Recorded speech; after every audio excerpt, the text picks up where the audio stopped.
어째서 나였을까? 린샤오에는 숨막히는 아침 공기를 가르며 등굣길에 오를 때마다 생각했다. 마치 자신만이 다른 색깔을 가진 것처럼 아이들의 시선은 늘 끈질기게 그녀를 따라다녔다. 동남아시아계 혼혈인 그녀의 피부는 햇볕에 잘 그을린 구릿빛이었고 그것은 하얀 피부를 선호하는 이곳 아이들 사이에서 그녀를 검은 먼지로 낙인 찍는 이유가 되었다. 그리고 그 낙인의 중심에는 언제나 천메이리가 있었다. 광민고등학교의 아침은 늘 비슷했다. 교문을 통과하는 순간부터 샤오에는 보이지 않는 압박감에 어깨를 움츠렸다. 복도에서 마주치는 아이들의 속삭임, 교실 문을 열 때 느껴지는 싸늘한 공기, 그리고 어김없이 천메이리와 그 무리가 샤오엔의 책상 주위를 어슬렁거렸다. 메이리는 눈처럼 하얀 피부에 값비싼 액세서리를 걸친 인형처럼 예쁜 아이였다. 하지만 그 아름다운 얼굴 뒤에는 잔인한 오만함이 숨겨져 있었다. 어이, 검은 먼지, 또 얼굴이 시커멓게 탔네? 어젯밤에 연탄이라도 뒤집었었니? 메이리의 목소리는 꿀처럼 달콤했지만 그 안에 담긴 비수는 샤오엔의 가슴을 정확히 찔렀다. 주변 아이들의 킬킬거리는 웃음소리가 교실을 채웠다. 샤오엔은 아무 말도 하지 못하고 고개를 숙였다. 책상 위에는 어김없이 붉은색 유성펜으로 더러운 검댕이라고 휘갈겨져 있었다. 점심시간이면 식판을 엎지르거나 하굣길에는 골목으로 끌고 가 위협하는 일도 다반사였다. 담임인 왕 선생님은 이 모든 것을 알고 있었지만 언제나 모른 척했다. 메이리의 아버지가 학교 운영위원회에 막강한 영향력을 행사한다는 것을 모르는 사람은 없었다.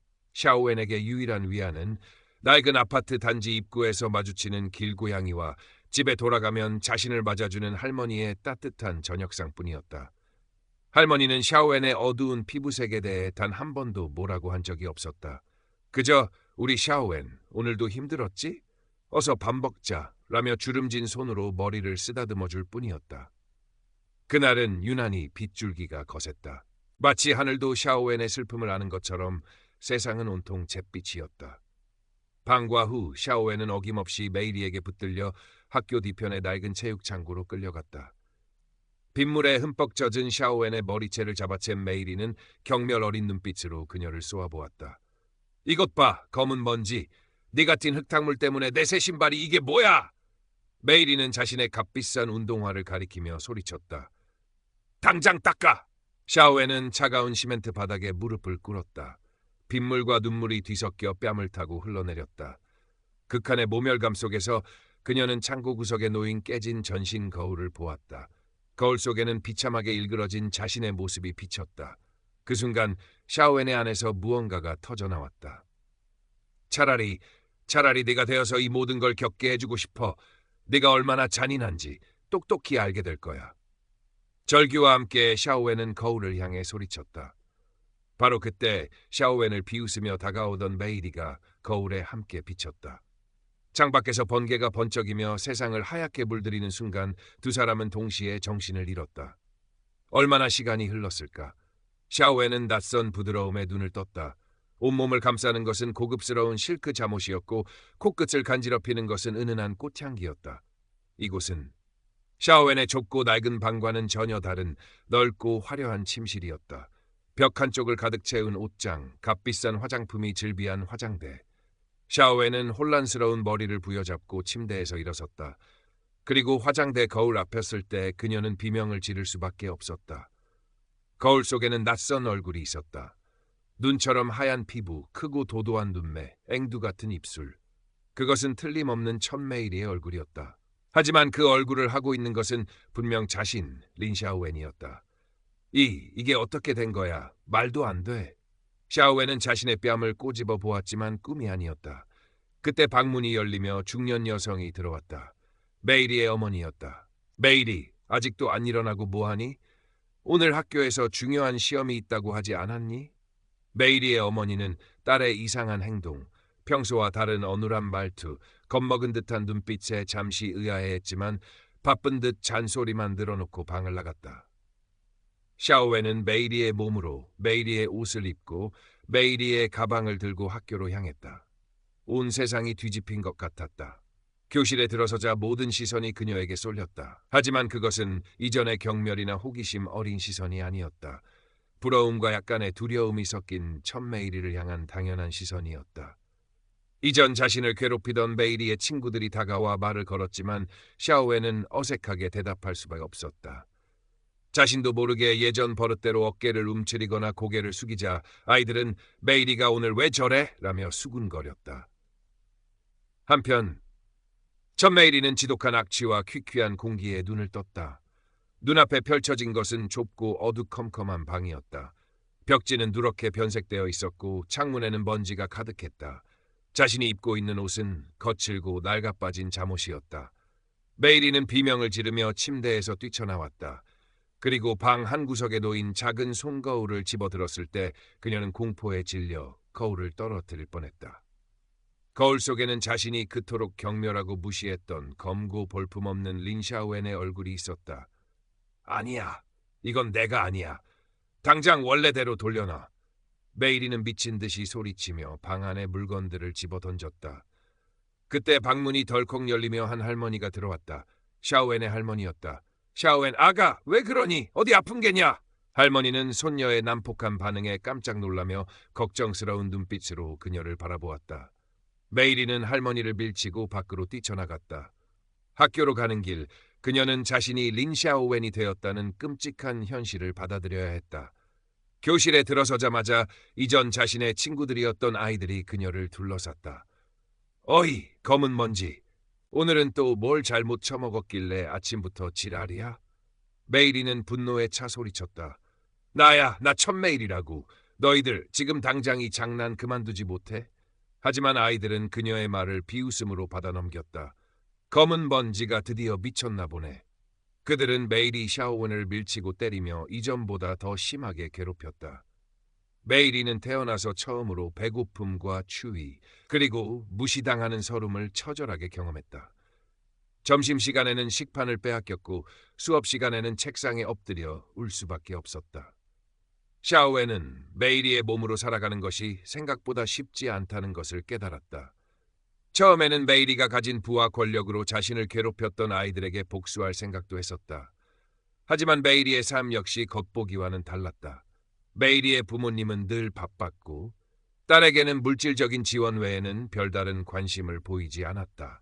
친구들은 진심보다는 이해타산적으로 얽혀 있었고 끊임없이 외모를 가꾸고 성적을 유지해야 한다는 압박감에 시달리고 있었다.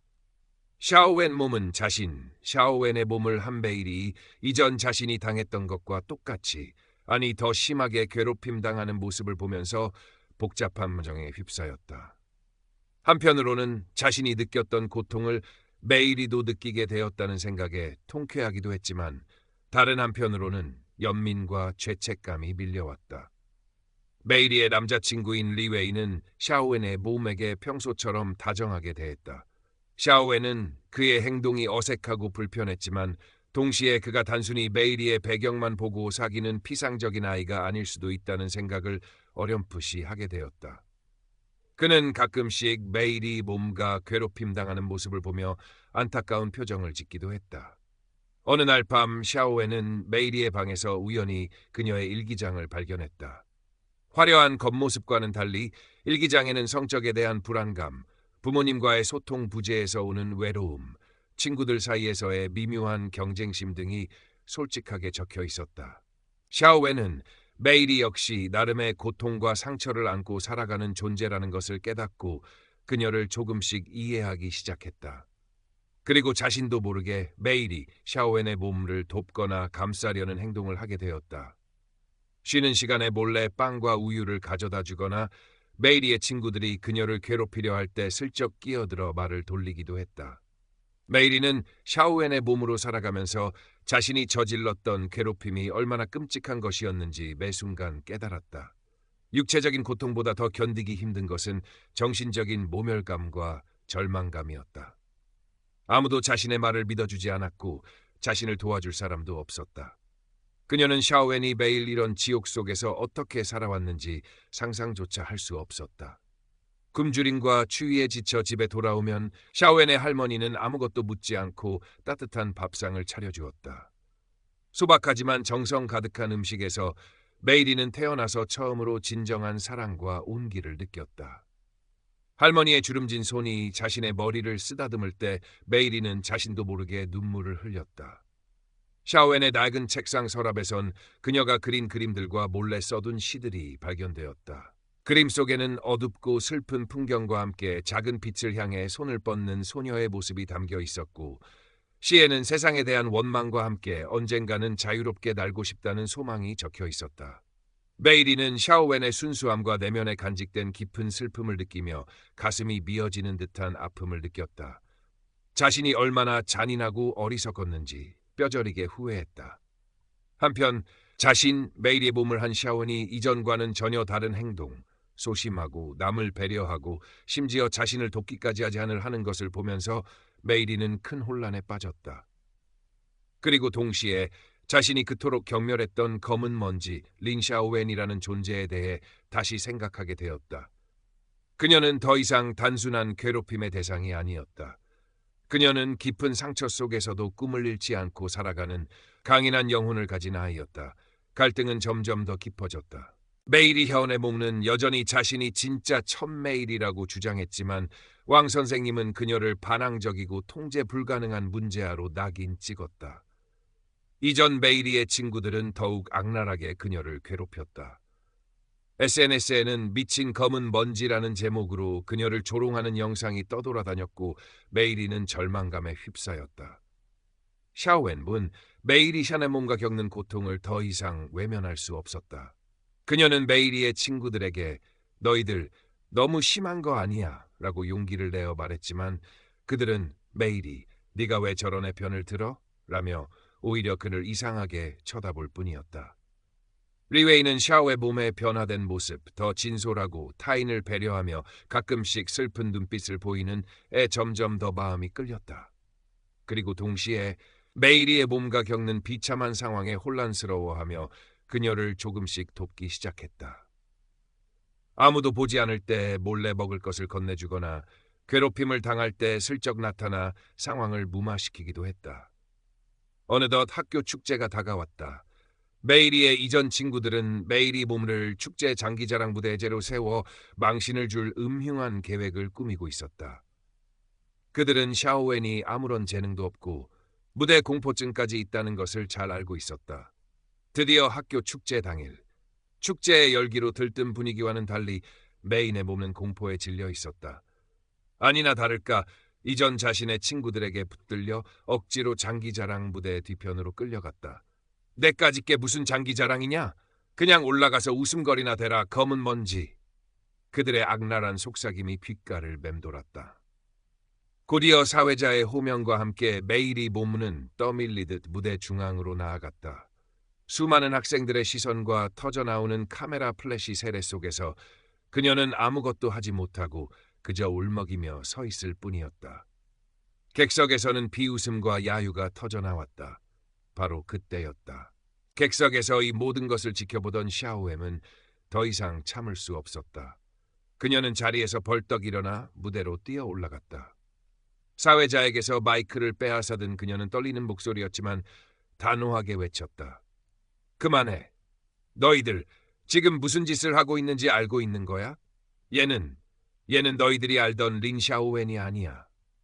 갑작스러운 상황에 객석은 술렁이기 시작했다. 메이리의 이전 친구 중 하나가 소리쳤다. 내가 뭔데 그래? 첫 메이리. 저 검댕이 편이라도 드는 거야? 샤오웬 눈물을 글썽이며 무대 위에 굳어있는 메이리를 바라보았다. 그리고 오직 진짜 메이리만이 알 수 있는 아주 어릴 적 둘만 공유했던 비밀 이야기를 꺼냈다. 기억나? 우리가 초등학교 때 뒷산에 함께 묻었던 타임캡슐. 그 안에 네가 가장 아끼던 고음 인형이랑 내 그림을 넣었잖아. 그리고 넌 그때 나한테 말했지. 나중에 어른이 되면 꼭 다시 와서 이걸 열어보자고. 그때 내 별명은 미미였고. 객석은 찬물을 끼얹은 듯 조용해졌다. 메이리의 이전 친구들은 당황한 표정을 감추지 못했다. 리웨이는 무언가를 깨달은 듯 복잡한 눈빛으로 무대 위에 두 사람을 번갈아 바라보았다. 메이리, 역시 샤오웬을 보며 감격과 미안함, 그리고 고마움이 뒤섞인 눈물을 하염없이 흘렸다. 왕 선생님도 이 믿을 수 없는 광경을 멍하니 지켜보고 있었다. 샤오엔 몸은 숨을 한번 크게 들이쉬고 다시 마이크에 대고 말했다. 그녀의 목소리는 이제 떨리지 않았다. 너희들이 한낱 장난이라고 생각했던 모든 것들이 누군가에게는 매일매일 반복되는 지옥이었어. 이제 알겠니? 사람이 사람에게 얼마나 잔인해질 수 있는지. 외모가 다르고 가진 것이 다르다고 해서 함부로 무시하고 짓밟을 권리는 누구에게도 없어. 그녀의 외침은 강당 전체의 메아리처럼 울려 퍼졌다. 그 순간 무대 위의 두 소녀는 더 이상 가해자와 피해자가 아니었다. 서로의 아픔을 이해하고 서로를 통해 성장한 두 개의 영혼이었다. 축제의 소동 이후 학교는 발칵 뒤집혔다. 그날 밤 샤오의 몸과 메일이 샤오엔의 몸은 약속이나 한 듯 다시 그 낡은 체육창고에 깨진 전신 거울 앞에 섰다. 거울 속에는 여전히 서로 바뀐 모습의 두 사람이 비쳤지만 그들의 눈빛은 이전과는 달랐다. 원망과 분노 대신 서로에 대한 깊은 이해와 연민, 그리고 미안함이 담겨 있었다. 메일이 몸과 먼저 떨리는 손을 내밀었고 샤오엔 몸은 그 손을 망설임 없이 잡았다. 두 사람의 손이 맞닿는 순간 다시 한번 강렬한 빛이 창고 안을 가득 채웠고 그들은 정신을 잃었다. 다음 날 아침 샤오엔은 자신의 방, 자신의 침대에서 눈을 떴다. 거울 속에는 익숙한 자신의 얼굴, 구릿빛 피부의 린 샤오엔이 있었다. 그녀는 자신도 모르게 미소 지었다. 더 이상 자신의 모습이 부끄럽거나 싫지 않았다. 학교에 도착했을 때 놀라운 광경이 펼쳐졌다. 메이리가 교문 앞에서 샤오엔을 기다리고 있었다. 원래의 모습으로 돌아온 메이리는 이전의 오만함은 온데간데 없고 불안하고 초조한 표정이었다. 그녀는 샤오엔을 보자마자 달려와 많은 학생들이 지켜보는 앞에서 무릎을 꿇었다. 샤오엔, 정말 미안해. 내가 다 잘못했어. 용서해달라는 말도 할 자격 없는 거 알지만 진심으로 사과할게. 메이리의 눈에서는 뜨거운 눈물이 흘러내렸다. 샤오엔은 가만히 메이리를 내려다보았다. 그리고 조용히 그녀의 팔을 잡아 일으켰다. 일어나, 메이리. 이 사건을 계기로 광민고등학교는 학교 폭력 실태를 대대적으로 조사했고 재발 방지를 위한 엄격한 대책을 마련했다. 왕 선생님은 자신의 무관심과 방관을 깊이 반성하고 교감 선생님께 자진 징계를 요청했다. 메이리는 자발적으로 다른 도시의 학교로 전학을 가기로 결정했다.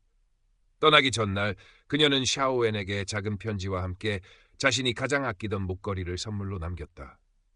편지에는 서툴지만 진심이 담긴 사과와 함께 샤오엔의 미래를 응원하는 메시지가 적혀 있었다.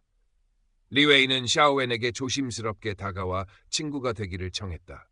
그는 지난 일들에 대해 샤오엔에게 진심으로 사과했고 샤오엔은 그의 사과를 받아들이며 맑게 웃었다. 샤오엔은 더 이상 검은 먼지가 아니었다.